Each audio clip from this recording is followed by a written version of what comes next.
बिस्मिल्लाहिर्रहमानिर्रहीम। अस्सलाम वालेकुम दोस्तों, कैसे हैं आप सब लोग। उम्मीद है खैरियत से होंगे। जी दोस्तों, आप लोग देख रहे हैं मेरा यूट्यूब चैनल जवाब दो विद नईम अहमद।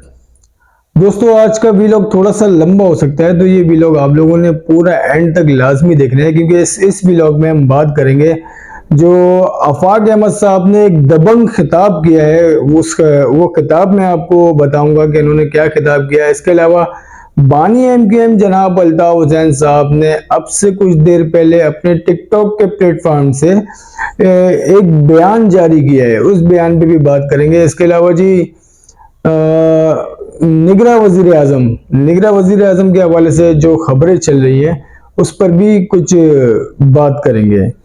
तो जी शुरू कर लेते हैं पहले निगरां वजीर आजम से। निगरां वजीर आजम के हवाले से इतलात आ रही है कि निगरां वजीर आजम के लिए जो नाम फाइनल किया गया है वो नाम फाइनल हुआ है इशरतुल इबाद साहब का।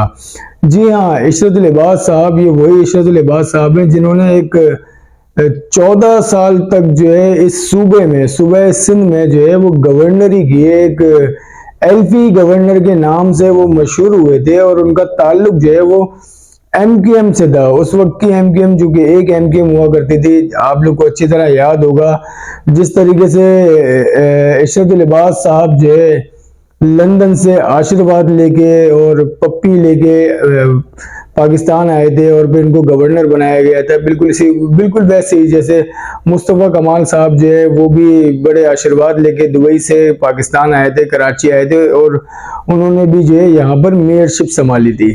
तो दोनों ने अपने दौर में अपने टाइम में बहुत अच्छा काम किया था, लेकिन आखिरी दिनों में जो मामलात शुरू हुए थे, जो ऑपरेशन शुरू किया गया था, उस ऑपरेशन के बाद जो है कुछ डॉक्टर इशरतुल इबाद और बानी एमकेएम में कुछ अनबन होनी शुरू हो गई थी। आप लोगों को वो वीडियो भी अच्छी तरह याद होगी जो 90 के करीब एक घर के टैंक में से, पानी के टैंक में से जो एक बहुत बड़ी तादाद में असला बरामद हुआ था।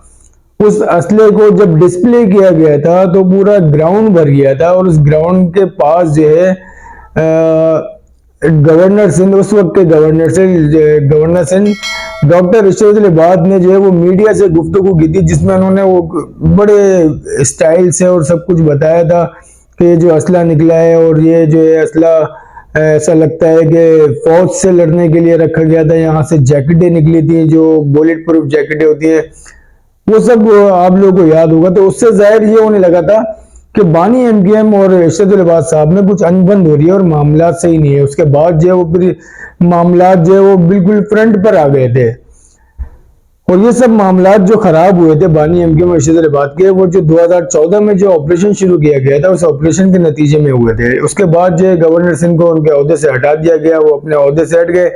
उसके बाद गवर्नर सिंह साहब ने इशरतुल इबाद साहब ने एक इंटरव्यू दिया था, जिस इंटरव्यू में उन्होंने बानी एमकेएम को अपना मोहसिन करार दिया था। उन्होंने कहा था कि बानी एमकेएम मेरे मोहसिन है।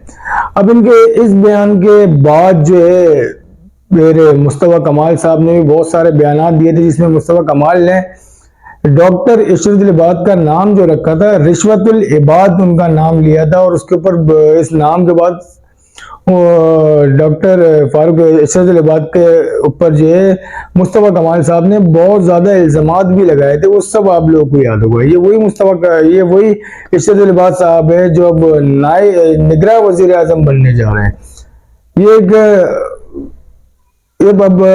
जो है ये बानी एमकेएम यानी जो उनकी जो एमकेएम है, जिसे एमकेएम लंदन कहते हैं, ये उसके लिए टर्निंग पॉइंट भी हो सकता है अगर इशरतुल इबाद साहब जो है वो वो निगरां वजीर आजम बन जाते हैं।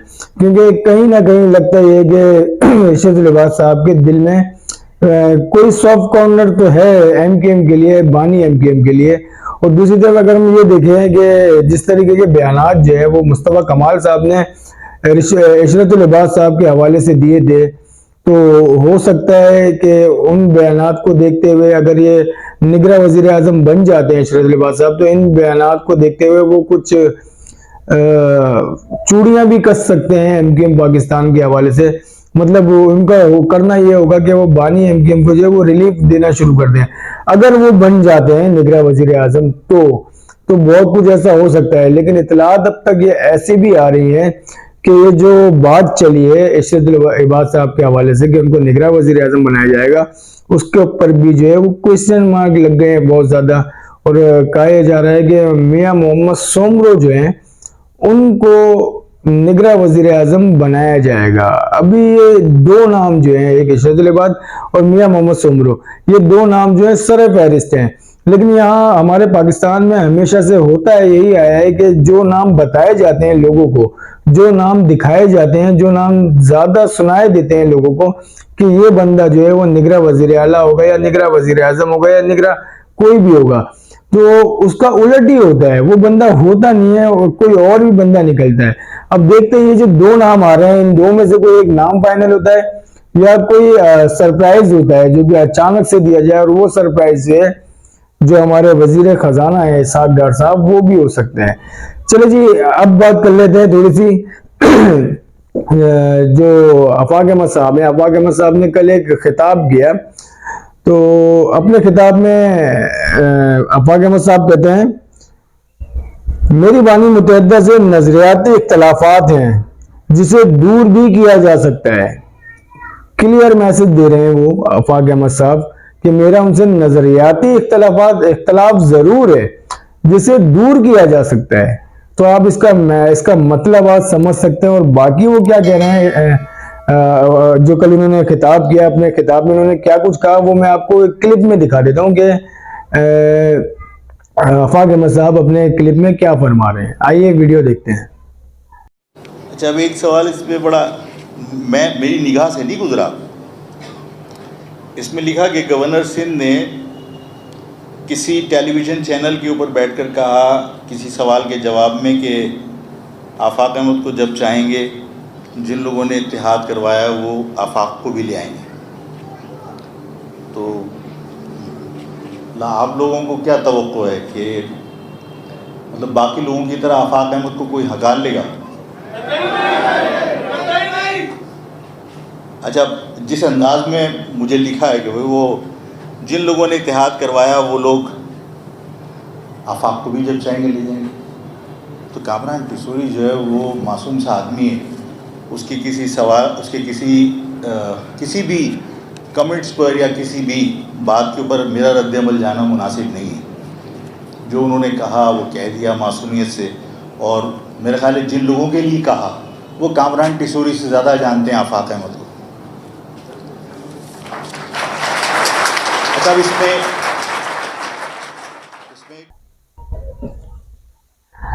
जी दोस्तों, देखा आप लोगों ने, ये तो वो बयान हो गया जो कामरान किशोरी साहब ने जो कहा था ना कि आफाक अहमद को तो हम जब चाहें इसके अपने साथ शामिल कर सकते हैं। ये उसका तो क्लियर जवाब दे दिया आफाक अहमद साहब ने कि जिनके बारे में ये कह रहे हैं, मतलब जिन ताकतवरों के बारे में ये कह रहे हैं, वो उनसे कामरान किशोरी से ज्यादा अच्छी तरह जानते हैं आफाक अहमद साहब को। क्लियर मैसेज दे दिया उन्होंने कि मतलब उनको भी कभी हो सकता है कि इस तरह की ऑफर हुई हो और आफाक अहमद साहब ने मना कर दिया, क्योंकि आफाक अहमद साहब ने जो कुछ 92 में जो भी हुआ था वो उसके बाद जो है नजर तो आता है कि एक भारी नुकसान उन्होंने उठाया अपनी सियासत में। और आफाक अहमद साहब तो कहते हैं, बिल्कुल खुला कहते हैं कि हम तो सियासी लोग ही नहीं है, मैं तो सियासी बंदा ही नहीं हूँ, मैं तो नजरियाती बंदा हूँ, तो मुझे तो सियासत आती नहीं थी, मेरा मीडिया से कोई ताल्लुक नहीं था। अब आइए एक और मैं आपको वीडियो दिखाता हूँ जिसमें MQM पाकिस्तान के हवाले से, मुस्तफा कमाल के हवाले से और अनीस कायम खानी के हवाले से जो गुफ्तगू फरमाई है, जो खिताब फरमाया है अपना आफाक अहमद साहब ने, आए जरा वो भी देखते हैं। और ये जो बात मैं कह रहा हूँ, इस बात के ऊपर बजाय इसके कि मुझ पर भी गद्दारी का इल्ज़ाम लगा दो, मैं जो बात समझाना चाहता हूँ वो समझने की कोशिश करे जो यहाँ पे इदारे के लोग कवर करने के लिए आए। जब मुर्गा बनाते हो, जब नाजायज किसी को बंद करते हो, मेरे साथ ही बंद है। अभी की बात है कि आप मुस्तफ़ा कमाल और अनीस कायम खानी रोज़ाना किसी न किसी को लेकर आते हैं। 5 साल के बाद फलां को हम घर ले आए। मुझे खुशी है कि लोग जिंदा वापस आ गए, लेकिन सुप्रीम कोर्ट कभी नेस्ला के ऊपर जो है वो सोमोटो एक्शन ले लेती है, कभी कराची बदमनी केस के अंदर डायरेक्टली मुदाखलत हो जाती है। शौकत भाई प्लीज बैठ गए। मुझे बताइए कि मुस्तफ़ा कमाल और अनीस कायम खानी कितने लोगों को बरामद करके लेकर आए। सुप्रीम कोर्ट सो मोटा एक्शन ले, 85 एप्लीकेशन मिसिंग पर्सन की पेंडिंग पड़ी हुई है। सो मोटा एक्शन ले, अनीस कायम खानी और मुस्तफ़ा कमाल को लेके जाओ, पूछो कहां से लेकर आओ ये बंदे, ताकि पता चले कि मिसिंग पर्सन कहां रखे जाते हैं, ताकि पता चले कि ये मिसिंग पर्सन किसकी वजह से मिसिंग है। उठाओ मुस्तफ़ा कमाल, उठाओ अनीस कायम खानी को, पूछो जब 8-8 साल के बाद ये लेकर आ रहा है तो पूछो कहां से लेकर आ रहा है। रोड पे किसी तुम्हें पड़ा हुआ मिल गया था? रोड पे तो लाशें मिली थी जो पिछली मरतबा लोगों की उठा के लेकर आए थे। आप उठाओ, पूछो, मुस्तफ़ा कमाल बताएगा। सुप्रीम कोर्ट को मोटा एक्शन ले, सुप्रीम कोर्ट में पेंडिंग पड़ी है मिसिंग पर्सन की एप्लीकेशन है। जब इनसे पूछा जाएगा और ये बताएंगे कहां से उठा के लाए, तो पता नहीं कितने मिसिंग पर्सन हो सकता है बराबर हो। इंसान है, कोई जुर्म किया है, उठा के अदालतों के अंदर पेश किया जाना चाहिए। किसी भी सियासी जमात से ताल्लुक हो, पूरा खानदान सफर करता है, जानवरों की तरह बंद कर दिया जाता है।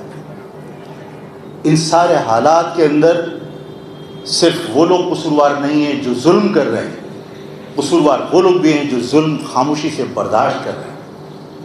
अगर हम सब खड़े होकर ये पूछें कि इस गली से एक बच्चा गायब हुआ, कैसे हुआ?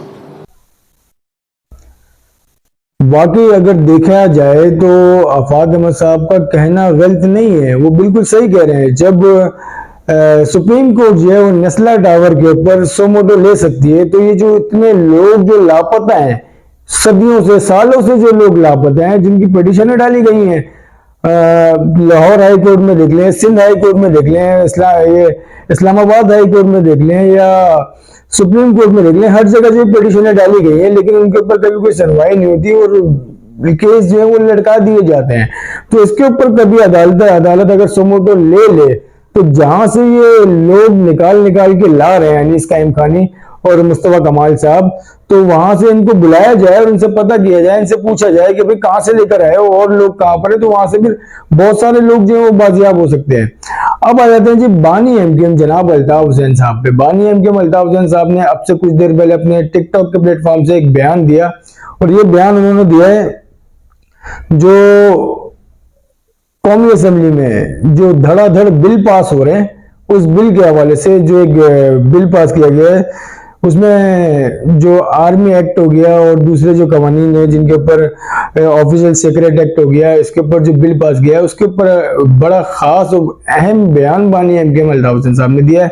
और अपने उस बयान में वो फरमाते हैं, जमहूरियत का अलमबरदार जिन जमातों ने एस्टेब्लिशमेंट को खुश करने के लिए इलेक्शन एक्ट, आर्मी एक्ट और ऑफिशियल सीक्रेट एक्ट में जो तरमीम किए हैं, इसका फंदा एक दिन खुद इन जमातों के गले में पड़ेगा। जमहूरियत पसंद अवाम मेरे इस टिकटॉक को संभाल कर रखें। अवाम से इन्होंने गुजारिश की है, रिक्वेस्ट की है कि अवाम जो है, जो जमहूरियत पसंद अवाम है, वो मेरे इस टिकटॉक वीडियो को संभाल के रखें कि ये जो तरमीम की जा रही है आइन के अंदर, ये जो तरमीम करने वाली सियासी जमातें हैं, नून लीग और पीपल्स पार्टी, जो बहुत बढ़ चढ़ के इन सारी तरमीम को एक्सटेंड कर रही है और इनको असेंबलियों में पेश करके पास करवा रही है, तो ये खुद जो है इनके गले में पड़ने वाला है। और इसके अलावा उन्होंने और भी अवाम से रिक्वेस्ट की है, अवाम से अपील की है बानी एमकेएम ने। बानी एमकेएम कहते हैं कि अवाम जो है वो इन दोनों जमातें या वो सारी जमातें जिन्होंने इन बिलों को पास किया है, उसमें नून लीग है, उसमें फजलुर रहमान साहब की जमात है, उसमें पीपल्स पार्टी है, उन जमातों के बारे में बानी एमकेएम ने कहा है कि अवाम जो है वो इन जमातों का सोशल बाइकआउट करे। बिल्कुल क्लियर मैसेज दे दिया कि सोशल बाइकआउट करे। एक और जो है बानी एमकेएम की तरफ से एक बार फिर जो है वो बाइकआउट की अपील की गई है। अब देखते हैं कि इनका ये जो बाइकआउट, ये वाला बाइकआउट होता है, इससे कितना असर पड़ता है, कितनी ताकतवर इनका ये बाइकआउट होता है और कितने लोग जो है इन जमातों के सोशल मीडिया का या सोशल एक्टिविटीज का बाइकआउट करते हैं। तो ये थी आज की कुछ अहम खबरें जिसमें मैंने सोचा ये आप लोग तक पहुंचानी बहुत जरूरी है। एक तो निगरान वजीर आजम के हवाले से जो खबरें आ रही हैं और इसकी अभी तक जो है कोई भी कंफर्मेशन नहीं है, ये कुछ इतलात हैं और ये इतलात जो है ये सोशल मीडिया पे गर्दिश कर रही है। इसके अलावा एक पीटीआई के साबिक रहनुमा हैं, उन्होंने शो में बैठ के, एक टीवी शो में बैठ के ये बिल्कुल ओपनली इन्होंने बिल्कुल क्लियर उन्होंने कह दिया है कि जो इशरत लिबास साहब है उनको निगरां वजीर आजम बनाया जाएगा। और अब से कुछ देर पहले एक और बड़े साहब भी हैं, उन्होंने भी इस बात को तस्लीम किया और इसका ऐलान किया है कि जो निगरां वजीर आजम है वो दुबई से आ रहे हैं। तो दुबई में कौन है ये आप लोग अच्छी तरह जानते हैं। दुबई में सिर्फ और सिर्फ इशरत लिबास साहब हैं, इसके अलावा तो बाकी सब लंदन में और इटली में आजकल ज्यादा लोग बैठे हुए हैं। तो वहां से कोई नहीं आ रहा। आने वाला जो है आने वाला वजीर आजम जो है वो दुबई से होगा। अब देखते हैं दुबई से कौन होता है। आप लोगों को मेरी वीडियो कैसी लगी अपना फीडबैक लाजमी दिएगा और हो सके तो मेरे यूट्यूब चैनल को लाजमी सब्सक्राइब करें। अब मुझे इजाजत दें। अल्लाह हाफिज।